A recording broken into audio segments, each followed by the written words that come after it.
चलते हैं।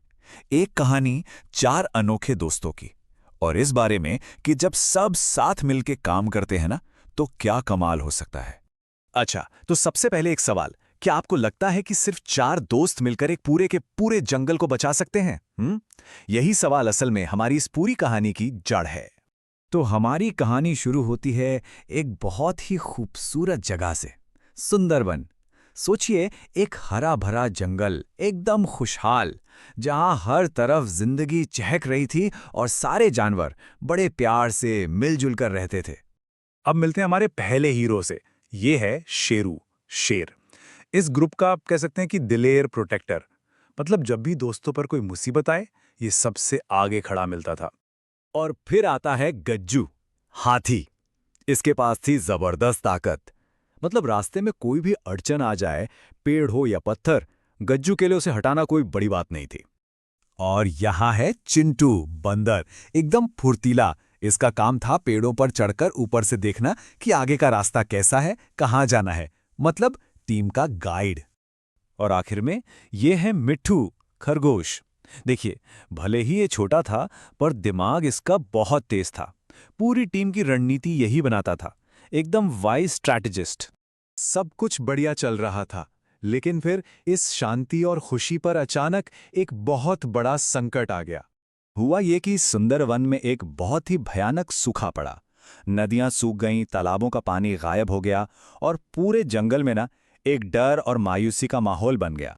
और यहाँ एक मजेदार बात देखिए, इतने बड़े बड़े जानवरों के बीच वो छोटा सा खरगोश मिट्ठू वही था जिसने सबसे पहले इस खतरे की गंभीरता को समझा और बोला, अरे, हमें कुछ करना पड़ेगा। कहना तो आसान था, पर सवाल तो वही था कि करें तो क्या करें। जब आसपास कहीं भी पानी का एक कतरा तक नहीं था, तो कोई रास्ता कैसे सूझता। और ठीक इसी नाउम्मीदी के पल में गज्जू की याददाश्त काम आई। उसे याद आया कि जंगल के उस पार एक पुराना तालाब है, और बस यहीं से उम्मीद की एक छोटी सी किरण जगी। तो फिर क्या था, बस उसे एक छोटी सी उम्मीद को पकड़कर शुरू हो गया एक बहुत ही मुश्किल सफर। एक ऐसा सफर जो उनकी एकता की परीक्षा लेने वाला था। हाँ, तो ये रास्ता कोई फूलों का सेज नहीं था। रास्ते में खतरनाक घाटियां थीं, कांटों भरे रास्ते थे, और जमीन इतनी फिसलन भरी थी कि किसी एक के लिए इसे पार करना नामुमकिन था। तो जाहिर सी बात है, उनकी सफलता का बस एक ही मंत्र था, एक साथ रहना, एक दूसरे पे भरोसा करना। जैसा कि शेरू ने सबको हिम्मत बंधाते हुए कहा भी कि अगर हम सब मिलकर कोशिश करेंगे तो कोई हमें रोक नहीं सकता। अब देखिए, उनकी टीम ने काम कैसे किया, ये बड़ा दिलचस्प है। चिंटू, बंदर, पेड़ों पर चढ़कर सही रास्ता ढूंढता था। गज्जू, हाथी, अपनी ताकत से रास्ते के कांटे और पत्थर हटाता था। शेरू, शेर, सबको खतरों से बचाता था, गार्ड बनकर।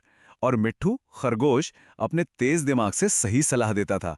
देखिए, हर किसी का अपना अपना रोल था, और हर रोल जरूरी था।